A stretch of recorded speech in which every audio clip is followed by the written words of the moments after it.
senyor Villeter, que el feia a Madrid amb el rei. Veuràs, tan bon club vaig arribar a Madrid, me'n vaig anar directament a Palau.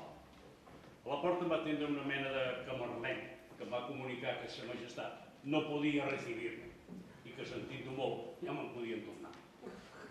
A l'estació, un em va informar, un que viu allà a Madrid, em va informar que el de Savoia està a punt d'abdicar per donar pas a la república. Vet aquí perquè el senyor rei no estava per rellotges.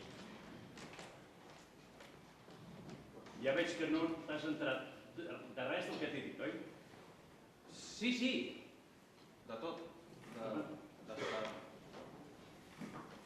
Senyor Villeter, la nevera ha marxat i no hi he pogut fer res. Em sap greu. Sí, ja ho sé, fill. A mi també m'ha deixat una nota. Ja t'ho vaig dir que era una noia imprevisible, però és la meva filla. I malgrat els seus rampells, jo me l'estimo molt. Bé, tot això ja no podem fer res, però hem de parlar d'altres coses. Mira, seiem aquí.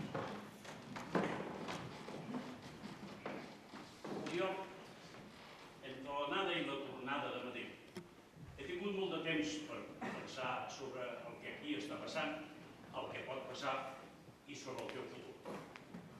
Tu ets un home molt intel·ligent, massa per fer només de rellotger. Vull que estudis lleis a la universitat i que comencis tan aviat com sigui possible, que et surtis fer un bon advocat. Però ara sóc el rellotger de Gràcia. Per tota la vida no pots igual, que millorar. Les coses canvien i de vegades no les sabem mesurar. I tu això ho has pogut viure ben de prop, oi? Mira, fill, un diploma amb un títol tenia molt bé per tu. Fes-me cas, fill. I ara vés a veure la teva mare i ben segur que ella es posarà molt contenta.